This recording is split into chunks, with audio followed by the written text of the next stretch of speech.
Salut bande de gourmands, bienvenue sur la chaîne GastronoGeek. Aujourd'hui je vous emmène dans l'univers d'Harry Potter avec un breuvage exceptionnel, j'ai nommé la Butterbeer.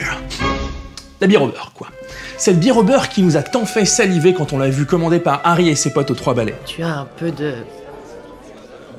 Il en existe de nombreuses versions dont au moins une a été validée par J.K. Rowling elle-même. Aujourd'hui, je vous propose simplement de tester ma recette. J'en serais enchanté, monsieur. Merveilleux. Merveilleux. À notre tour donc de revisiter la mythique bière au beurre à la façon GastronoGeek. La problématique de cette recette est qu'elle ne nous est pas révélée dans les ouvrages. Il va donc falloir deviner comment est préparée cette boisson servie par Madame Rosmerta. Pour les ingrédients, rien de bien mystérieux. Du beurre, de la bière et un arôme caramélisé. Toute la difficulté va vraiment résider dans le dosage. Pour cette recette, voici les ingrédients que nous utiliserons. 100 g de beurre, 1 litre de crème glacée à la vanille, 10 g de cannelle moulue, 2 cl de sirop d'érable, 25 cl de cidre de pomme doux et 75 cl de bière. Je vous recommande une bière blonde, mais si vous préférez utiliser une bière rousse, c'est possible aussi. Tout dépend si vous êtes plutôt Team Malfoy ou Team Weasley, c'est vous qui voyez. Pour la crème montée au caramel, il vous faudra 40 cl de crème fleurette avec au moins 30% de matière grasse. Et du coulis de caramel évidemment. On va travailler en 2 temps. Dans un premier temps, l'appareil à bière au beurre. L'appareil, c'est le mélange des ingrédients. Ensuite, on travaillera la crème montée au caramel qui viendra topper la boisson. Pour l'appareil à bière au beurre, il va nous falloir 100 g de beurre. Du beurre doux, hein. Ami breton, les pommes foutent du beurre demi-sel, ça va pas le faire du tout. On va le faire fondre 2 minutes à feu doux dans la casserole. C'est parti. Bon là, l'ustensile que j'utilise, c'est une maryse. Hein, c'est une spatule à bord souple qui va nous permettre de récupérer la totalité de l'appareil directement de son récipient. Une fois le beurre presque fondu, incorporez la crème glacée. 1 litre et toujours à feu doux. Donc là en fait, avec la crème glacée, on va créer un choc thermique, ce qui va permettre de figer la cuisson du beurre. On va bien incorporer le tout et on va mélanger jusqu'à ce que la crème glacée soit parfaitement incorporée au reste. Avant d'incorporer le cidre et la bière, on va ajouter un tout petit peu de cannelle moulue. C'est pas la peine d'en mettre beaucoup, quelques grammes suffiront vraiment à aromatiser la recette. Alors, pourquoi la cannelle? C'est vraiment une épice d'automne, une épice d'hiver, qui marche parfaitement en fait avec la vanille et avec la pomme. C'est vraiment une épice que j'aime à utiliser pour les plats réconfortants. Voilà, on va pouvoir incorporer les liquides. Et pour ce faire, je vais utiliser un fouet. On va commencer par le cidre doux. Donc le cidre de pomme, hein, du cidre doux, on va essayer de ne pas chercher un goût trop corsé, toujours pour rester dans le mariage pomme, vanille et cannelle. Voilà, donc on voit déjà que ça commence à reprendre. On va ajouter tout de suite les 75 cl de bière. Voilà. On peut déjà voir apparaître une belle mousse et une couleur bien dorée. À ce niveau-là, la recette est presque terminée. On va donc laisser le mélange reposer à feu doux et à petite ébullition pendant 2 minutes, soit exactement 120 secondes. 117, 118, 119 et 120. Voilà. C'est pas la recette la plus diète que j'ai fait, hein. Fondamentalement, dans le GastronoGeek, on l'appelle plutôt la recette cholestérol. Hein. Donc n'hésitez pas à faire un petit peu de sport pour brûler quelques calories et puis faire un petit peu de place. Ça ne vous fera pas de mal. Alors on en est où? On peut voir que la bière, le cidre, la glace, le beurre, tout ça c'est parfaitement incorporé dans un appareil, un liquide, un mélange bien membré, bien beau. Voilà, elle est parfaite, on va pouvoir retirer le mélange du feu, le laisser reposer de côté et on va passer à la préparation de la crème montée au caramel. C'est parti. Alors si vous manquez de temps ou d'expérience, pas de souci, vous pouvez directement acheter un coulis de caramel dans le commerce. Ce n'est pas sale. Hein, ok. Si vous voulez que je fasse une vidéo pour vous montrer comment on fait un caramel, il vous suffit de me le dire en commentaire et à l'occasion, si jamais vous êtes sympa, qu'il y a assez de pouces verts et tout, bah bien entendu, je vous ferai une petite vidéo.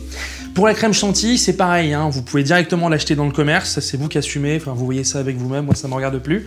Je vais vous faire une crème chantilly maison en ce qui me concerne parce que je suis pas venu pour enfiler les perles.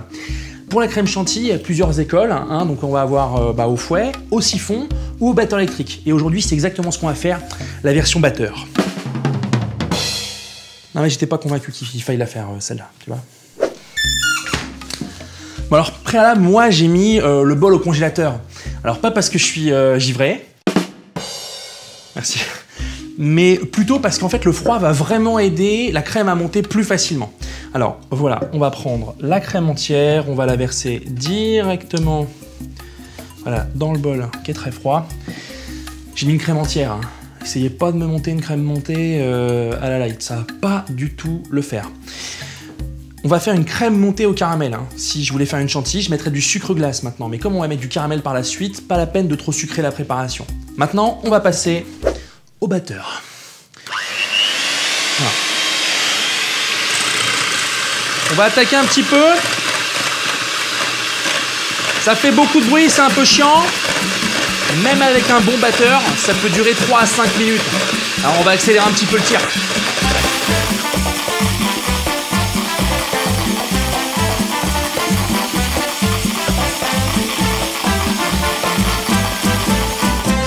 Alors voilà, Wingardium Leviosa, les petits potes, la crème est bien montée. Ça m'a pris à peu près 5 minutes en battant bien. Si ça passe pas chez vous, n'hésitez pas à y aller un peu plus longtemps. Faut être combatif hein, sur ce genre de recette. Faut pas se laisser faire. Et au pire, vous utilisez un peu de mascarpone pour bien durcir le tout. Ça va monter facilement, tranquillou. Moi, je vais ajouter le caramel maintenant. Voilà. Quelques gouttes seulement pour aromatiser la crème. Et puis après, on passera au dressage. Un petit coup. Et voilà.